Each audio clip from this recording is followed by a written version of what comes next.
What's up, family? Welcome to another episode of Art Power. I know as artists, as creatives, sometimes when we reach success, we can get a big head and forget who we are, our purpose. In today's video, we'll be watching an interview from the great Lauryn Hill and hearing her perspective and her journey and just her philosophy on life. So without further ado, let's get started.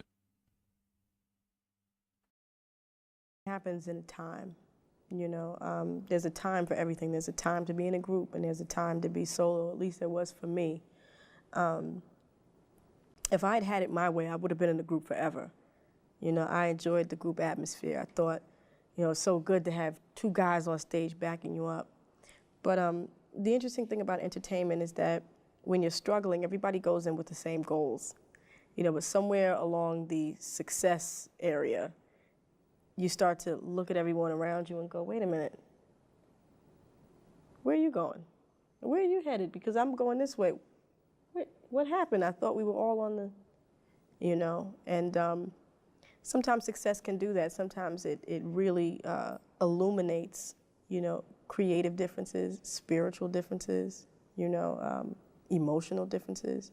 And I just like a young person would think that, the friends that my fifth grade friends are going to be my friends forever, throughout high school, and it's not that they cease being your friends, but sometimes you just mature to a place, and some people get there faster, some people don't, and hopefully, ultimately, everyone catches up. But, it's really interesting because I didn't actually make a decision to be solo. It really just happened. I promise you that. It's hard to explain, but I'd intended to be in the group forever until I found myself in circumstances where I felt the inner desire to express myself freely and openly without any constraint, without anybody saying, hey, you can't say that. That's not fly. You can't say that. People won't, you know what I mean? So, the only way I could have done that was in doing a solo release. Well, the good part about it is I think that God, surrounded me with the right team, with the team that I needed to help me exercise all of my ideas. It's like, you need that. You need that army. You need that force. You know what I mean? No man is an island. So I refused to take all of the praise, for that, because they were talented musicians, they were talented engineers, they were talented production assistants who really, were there, And if I had an idea, I was able to express it and, made them stay and work diligently till it was expressed. And, that I appreciate. I appreciate the fact that if there's a will, there's a way. Miseducation, wow. Every day it means something more to me, actually. People automatically thought, oh my, she must not have done, maybe their teachers didn't teach anything, but that wasn't it. The meaning behind it was really sort of a catch in me learning that, when I thought I was my most wise, it's really not wise at all. And then my humility, and in those places that most people wouldn't expect a lesson to come from. That's where I learned so much.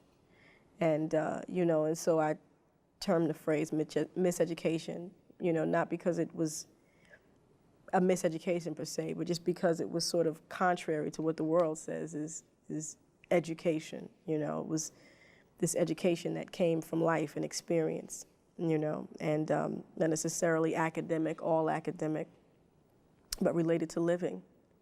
I'd gone through a lot, a huge emotional and spiritual battle prior to the creation of that album. And the funny thing is that while I was going in the battle, I couldn't see my hand despite my face. I mean, I really couldn't see anything because I was so emotionally entangled in everything that I'd gone through.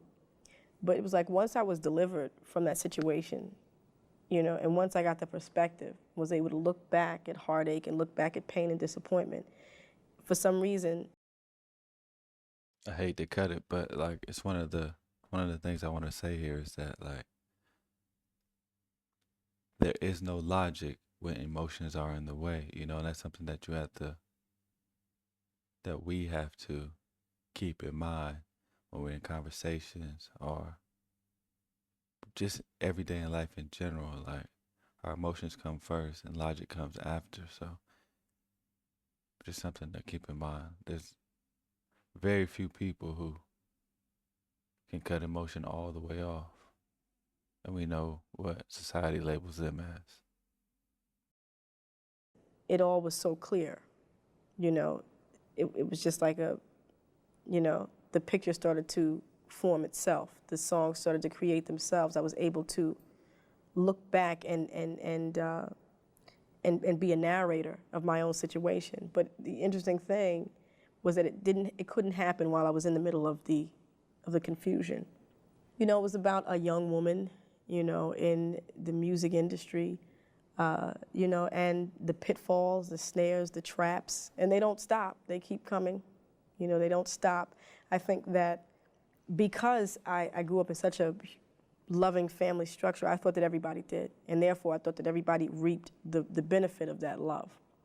And pretty naive way to think.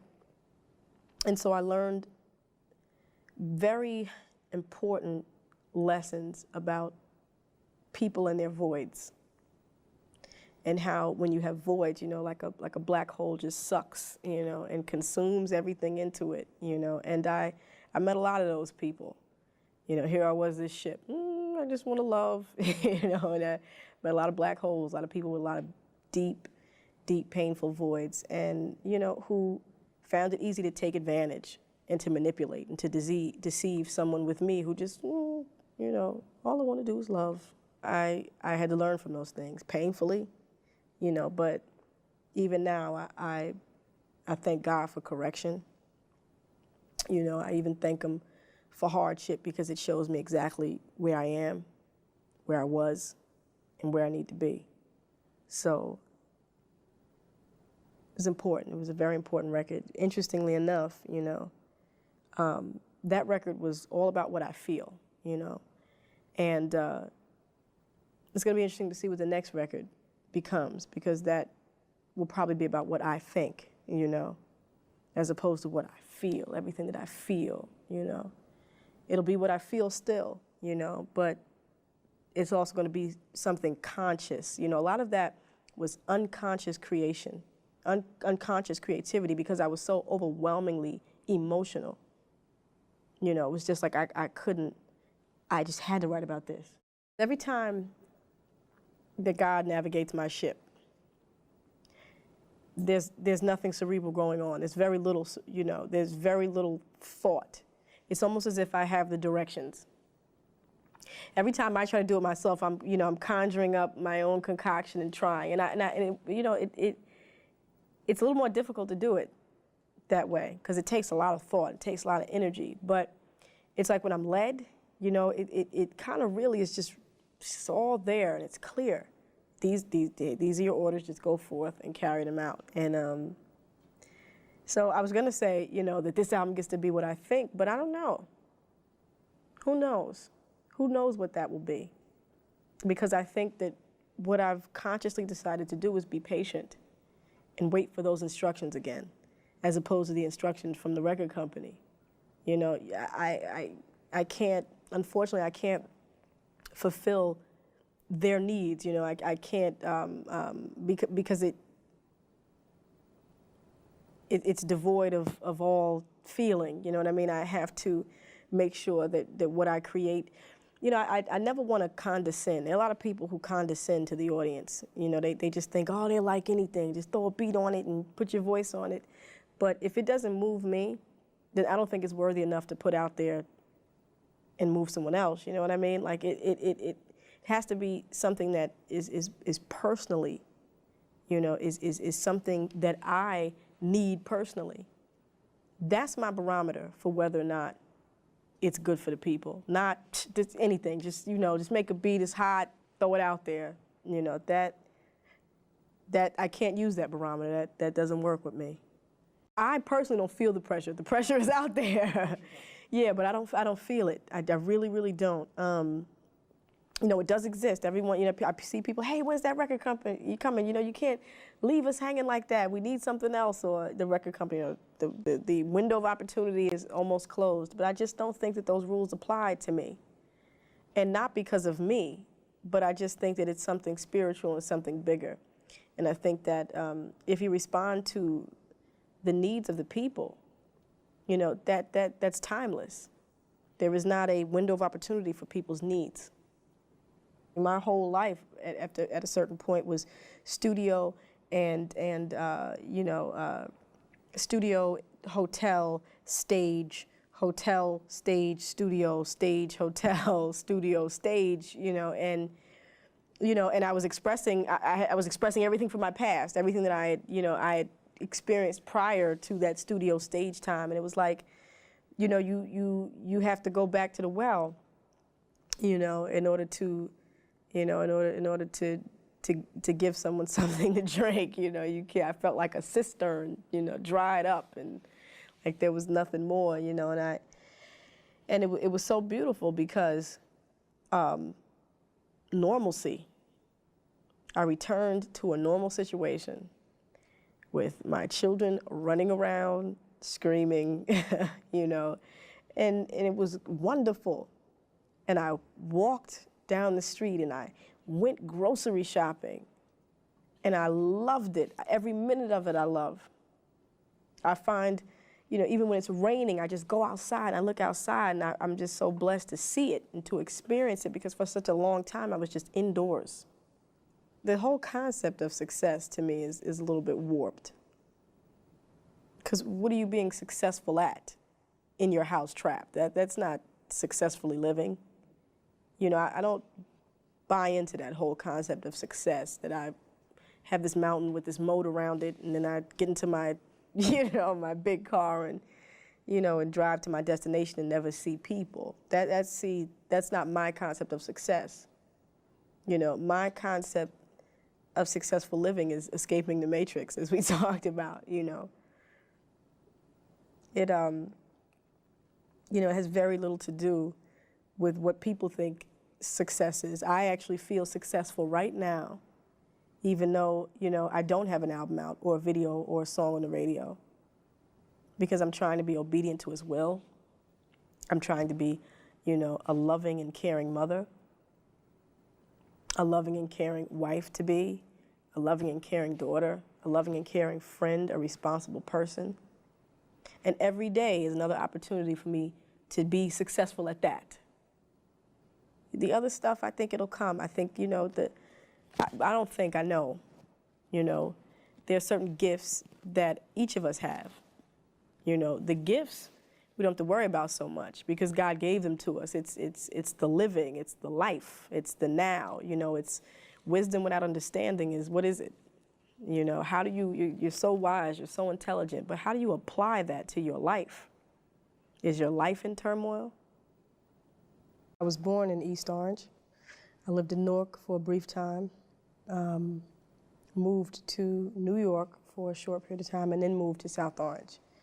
And South Orange was, it was interesting because it was this very diverse, and I can't just say South Orange, I have to say the area surrounding South Orange, because Newark is the city, and then the oranges are the suburbs, okay? And, you know, I lived in this suburb where it was like, I'd say 50%, maybe 40% black, 60% Jewish. And I grew up with this very eclectic, just interesting exposure to all these different cultures. And of course, Manhattan is right there. So, you know, just from the time I was very young, exposed to the Jewish community, the Asian community, the West Indian community, the Cuban community, the Latin, you know, just a myriad of cultures in this one area. My mother was a teacher, she was an educator, and, you know, but even if she wasn't, I really think that I had a love, I don't know if it was necessarily for academics more than it just was for achieving, period. you know, and if it was academics, if it was sports, if it was music, if it was dance, whatever it was, you know, I was always driven to do a lot in whatever field or, you know, whatever area I was focusing on at the moment. So I did well in school, but learned a lot from that too. You know, learned a lot from the school atmosphere, the school setting, but so much of my experiences came around school, you know, not so much in the classroom, but what took place outside the classroom. A lot of those life lessons were attained outside, inside as well, but outside also. My parents had a love for music. They had a love for, there was so many records, you know, so much music constantly being played. My mother played piano, my father sang, and it was just music, always surrounded in music. I remember one of my earliest memories was in a house in East Orange that we lived in where, you know, either Sundays or Saturdays, maybe Saturdays, we would clean the house and my mother would play, you know, Stevie Wonder's Songs in the Key of Life, the whole album. I just remember hearing Isn't She Lovely and, you know, and Pretending to Iron, you know. So from a very young age, there was a lot of music. When I was 9 years old or something around that age, I found a 45 record in the basement that belonged to my mother. And, you know, I had one of those little record players that you carry in a little suitcase. So that was the only record that would fit on, you know, in my personal record player. So I played it. And whatever the song was, it touched me, you know, it moved me, and I realized that I wanted to find more of those little records. That's what I used to call them. Where are the little records? I want to find these little records. And, you know, went into the basement and just like unearthed tons and tons of these records from my mother's, you know, childhood and her youth. And so here I am, 8, 9 years old. Everybody else is listening to New Edition and whatever current, you know, group is on the radio, and I'm listening to like Shep and the Limelights and Gladys Knight and the Pips and, you know, and all of these older groups, and really loving it and becoming, you know, just doused myself in all this music and all this musical history, and they really were my teachers, my musical teachers. I didn't have, you know, I wasn't, you know, I didn't go to Juilliard, or I wasn't classically trained, but by listening, you know what I mean, I grew an appreciation for certain musical philosophies and ideas and concepts. You know, I understood what drums and bass and, you know, and all different types of instrumentation were just by virtue of my exposure to this music. I would fall asleep to it. We always talk about how, you know, students who don't want to study, put your book under the pillow and sleep, but I literally fell asleep with the music, and I think there's so much of that, you know, I soaked up even in my dreams. What's Going On, Marvin Gaye. I just remember like playing the first side over and over again. You know, there was one of those old record players. After I moved up from the little suitcase record player, there was a bigger record player that my grandmother had given to me, and it was one of those old arms that, you know, when you pressed repeat, it turned and went down. And I used to play my records aloud until one night my mother was like, "This is too loud, I'm not having it."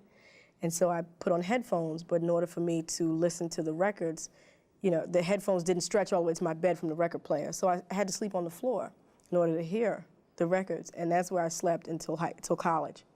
I slept on the floor right next to the record player until I was probably 19 years old, really. I mean, I just started sleeping in the bed again because my records, you know, that was their space, the bed. And I just stayed on the floor listening to this music from, you know, morning to night. Actually, to be very honest with you, I don't listen to a lot of music at all anymore at all. I think that's very bizarre too, because it was such a comfort zone for me.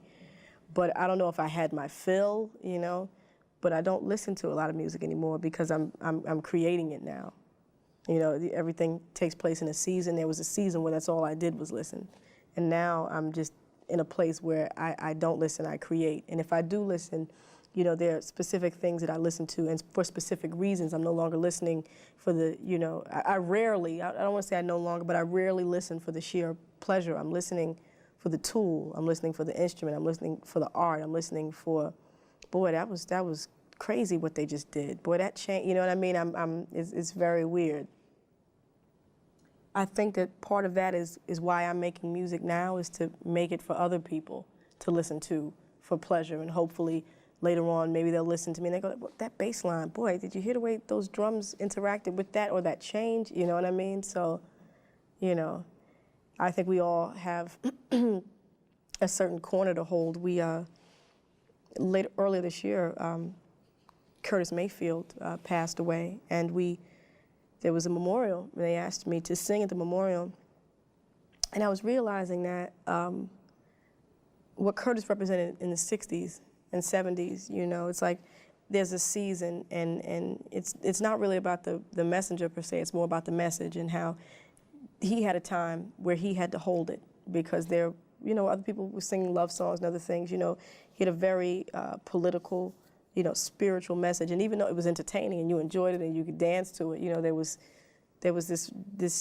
very heavy value. And as I listened to his eulogy and as I listened to the music, I mean, music that I grew up listening to, it just dawned on me that our generation is no different. You know, someone has to hold it. You know, when everyone else is being indulgent and doing whatever they want to do, you know, someone has to be responsible so that that music reaches and touches, you know, a specific chord. And that may not be me. You know, I may lose my mind tomorrow, but it's got to be somebody. I had a very close-knit, very, very tight family. My grandmother had 13 kids, so we had a lot of family and like 50, 60 grandchildren, and we all lived in Jersey, relatively in the same area.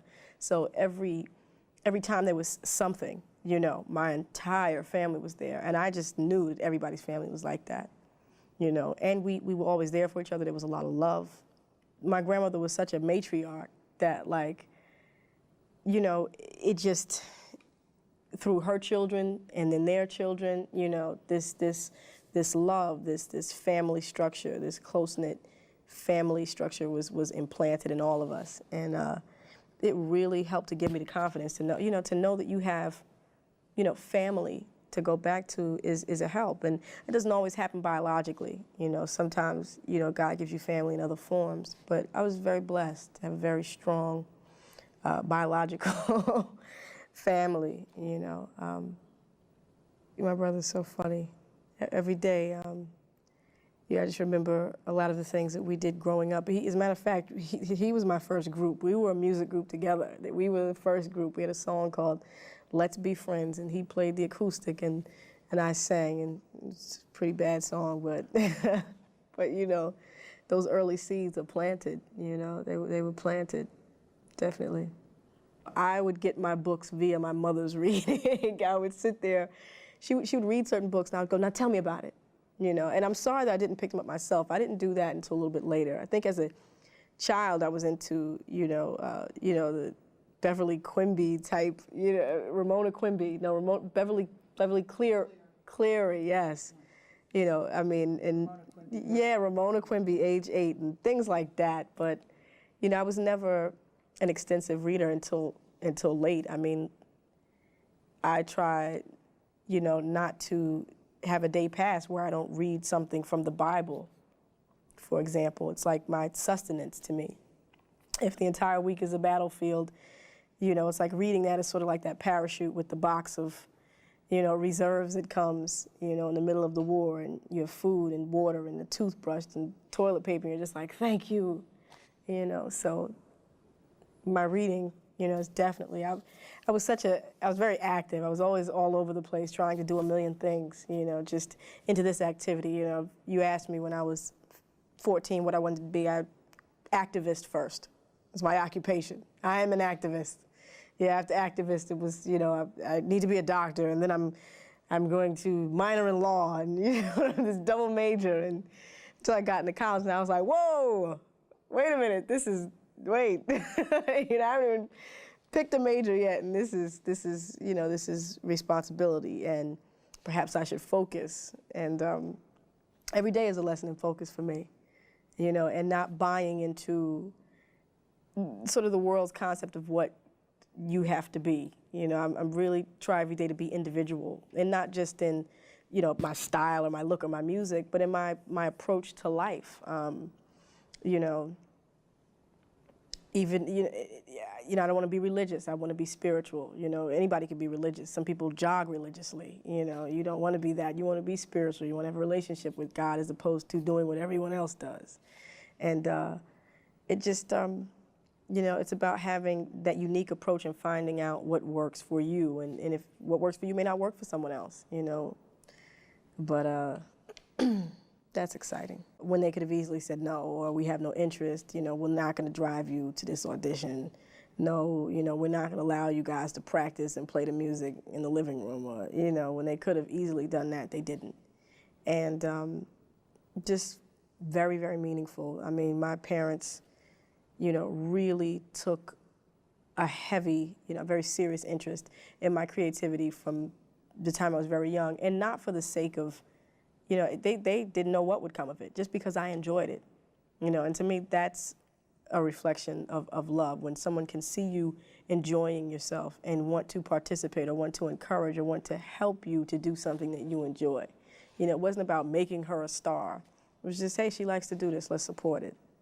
Actually, the music came before the acting, but while I was doing music, I found myself meeting people who acted, you know, and they exposed me to that field, and I was kind of like, hey, all right, I'll try it.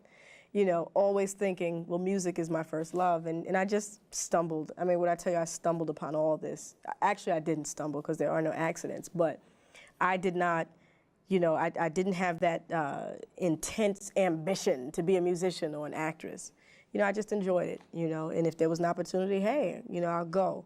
And by enjoying it, because I loved it, it enabled me to get better at what I was doing, you know what I mean? Because there was a love behind it. It wasn't like, I've got to do this, you know, there wasn't just, you know, naked ambition. I really enjoyed what I was doing. And all the while that I enjoyed it, I was happy doing it. I was content doing it, whether it was for 3 squirrels in the park or, you know, for 3 acorns as compensation. I mean, it didn't matter to me. And because we loved it so much, I think that was a reflection, you know, to others. I think that they saw that, you know, that to me, you know, penetrated the minds and the hearts of people more than, hey, look how well we can play. You know, it was kind of, there was something else that was communicated, you know, by the music and by the artistry. And that created opportunity, definitely. But I don't think that's sophisticated. You know, I think that is just some straight, you know, ghetto singing into the hairbrush in the mirror. You know, there was nothing sophisticated about it at all. It was really, you know, it was where I grew up. Everyone was like that. You know what I mean? Everyone, you know, it's like, you know, especially in my family, you know, there was not an abundance of wealth, but there was an abundance of love. So there was always humor, you know, and there was joy and there was comfort and there was this environment just to have a good time. And in having a good time, sometimes, oh, you stumble upon a talent. Wow, I like to sing, I'm gonna sing this song. Hey, you can sing. Did you know that, girl? I can. You know, and let me take this a little more seriously. But, you know, it was just something that we all did. You know, it really was the performance part of humanity. You know, I think I was just acting out on my humanity, you know, on this gift that God gave me, and just being a kid, you know, really being a kid. And if I became sophisticated while I was doing that, if that took place, then, you know, I didn't know about it, because I certainly wasn't trying to. You know, I just tried to sing that song just like Whitney Houston. You know what I mean? That's really was the goal at that point. But, you know, if you love something, man, you know, if you love something and if you're committed and diligent, you know, the things that happen, I mean, you know, there's some people who are blessed with gifts, but then there are certain people who can work toward, you know, even with the gift that I have now, I mean, I've leaned on God for so long. Hey, God, you just gave me this gift, and I'm just going to go out there and sing. But it's only now that I'm realizing how much larger and how expansive my gift becomes when I actually pay attention to it and try to you know, practice and try to perfect it. I've always, you know, I'm not going to warm up. I'm just going to go in the studio, I'm going to sing this song, and inspiration will take me. And yes, that's true. You know, we are inspired to do things, and definitely. But, you know, now I'm understanding that, like in the Bible, for example, when it talked about David, you know, it's always said that David was a skillful player. He played cunningly, you know, so that took practice. And I'm not afraid of that anymore. That's exciting to me. Boy, that's an interesting question. You know, my mother's right there, but I didn't know what my father did for the first 15 years of my life. Everybody who asked me, I would say, just works with computers or something. I don't know, because he was a consultant. Consulting is such a vague term, you know, when you consult. But my father he was a computer consultant, and you know, only now that I do some consulting sometimes, so I understand exactly what consulting means. But my father he was brilliant, and I tell you, because he was just exposed to so much culture, and he exposed us to so much culture. I remember being like, you know, 7 years old, wanting to go to International House of Pancakes on Saturday, and my father takes us to dim sum, you know, which is like a Chinese brunch and or Chinese breakfast, and me being like, what is, you know, but really learning and enjoying and appreciating culture, and not just that wasn't just my own from a very young age. They, like everyone else, have just been carried away. No, I'm kidding. They've lost it completely. No, my parents are very humble, very real. You know, my mother's always very honest with me, and I'm thankful for that, because I need that. You know, you need someone who just, you know, can penetrate the facade and say, I knew you win, and let's go back there right now. So, definitely, they've definitely handled it well. Probably was about 13. I guess professionally would be, I guess, the first time I entered into a studio, or, you know, film and maybe television, performed for money. It was probably like 13, 14 years old, something like that. You know, once again, you know, all these opportunities were just presented. You know, I did not go out and pursue them. And, you know, I was always surprised. I was always very surprised, you know, at how people received what I did. I was always like, really? I said those lines okay? You know, because, but I think I just had there was a certain amount of seriousness from a child. I understood that, I think that my work ethic, I think the work ethic that was established in my family was also something very important. You know, you know, if you plant the seed, if you sow sparingly, you'll reap sparingly. If you sow in abundance, you'll reap in abundance. So that was, you know, always sort of in us from very young. So even the things that I loved, I tried to, you know, put a couple seeds in a bunch of seeds in the ground and see what sprung up. And sometimes it was acting, and sometimes it was music. But whatever it was, I continued to plant. She gave me a piece of bread, which was, you know, love and encouragement. You know, the correction was the meat, the substance. And then she would sandwich that with another piece of bread, which was, you know, love and encouragement. So, you know, that was very important in shaping and molding our morality, you know, our understanding of ourselves, you know, making sure that we didn't think we were better than or less than anyone, you know, feeling no more worthy or no less worthy, you know, than anyone else. And all that was really, really crucial, and prepared me for where I am now. You know, that is very important preparation. Well, the first Grammy I won was with the Fugees.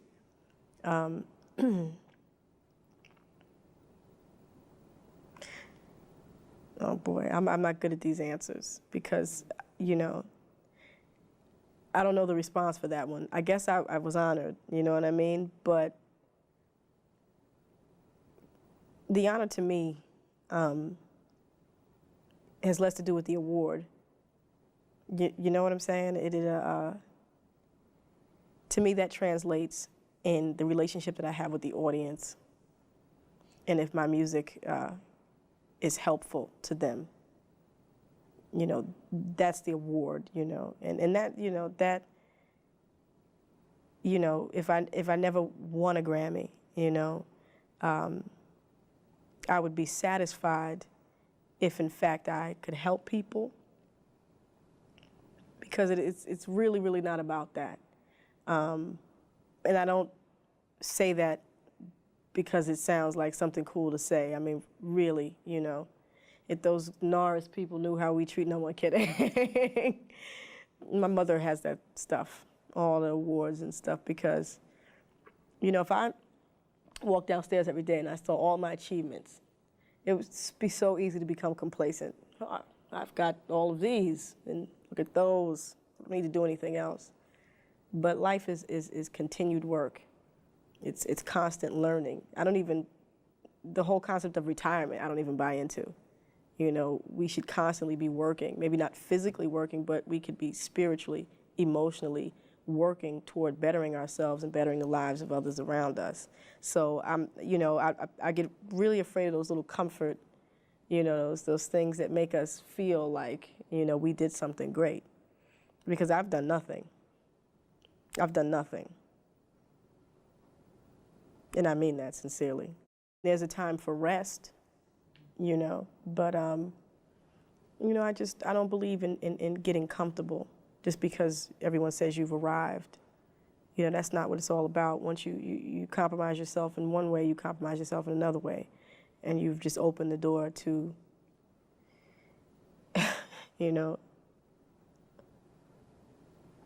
compromise, mediocrity, settling. And I don't mean, when I say mediocrity, I don't mean, I mean that we should constantly be aspiring, to reach higher and higher and higher. We should never be comfortable where we are. We should always be aspiring to know more and to better ourselves and to improve ourselves, to improve ourselves. Because that's how we improve the world around us, by working within us. You improve yourself, light up the corner that you live on. You may not touch a gazillion lives, but you can light up your own space, light up your home. As long as I remember that the glory is His and not my own. When I confuse that, I get in trouble. But when I remember the proper hierarchy, because see, we have it all wrong. We think that we glorify ourselves and that the object is to glorify God first. And in doing that, you become glorified. You get glorified. There are certain times when, of late especially, that God has shown me, just be quiet. Because I started to feel like I always had to expound, and say something profound. And just stop thinking. And if I could tell you that I was totally unprepared, I can't prepare anything because I just drop it. Because it's just too cerebral. And what I'm feeling in here, just all this ball of energy inside, and when, it just doesn't work, with my intellectual mind. The two are like, so one has to take control. Either I suppress that spirit, or I suppress my brain. And it usually works out the best when I, suppress and not kill, not destroy, but just suppress. Allow my spirit, to navigate the rest of my, devices, instead of allowing those things to have control over my spirit. Because, I have a considerable amount of confidence, but it's not in me. It's the work that God's doing in me that makes me confident. I don't have an American dream. I have a dream, because my dream relates to the entire world. And to be honest with you, that is that the entire world, have salvation. That the entire world have joy. That the entire world know God and have peace and have His rest and His happiness. For me to limit that and say that that's an American dream, that would be far too limiting. That's a dream for this entire world. That we really all have the presence of God in our lives, because I can't give anyone anything more. God showed me I can sing songs about love. I can sing songs about me, and those people will enjoy those songs. But when they're desperately, desperately in need of help, what will my music do? How will it help them? Will it redeem them? Will it save them? Will it fight that battle for them? It's just a song.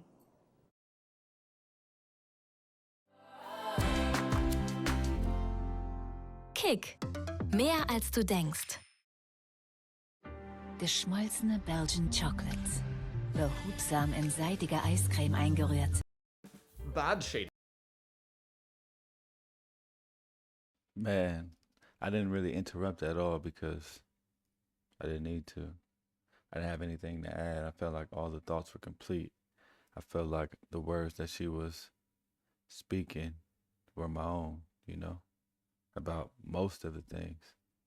If you had a specific line or quote that resonated with you, let me know what it was in the comments. I look forward to seeing you on the next episode of Art Power.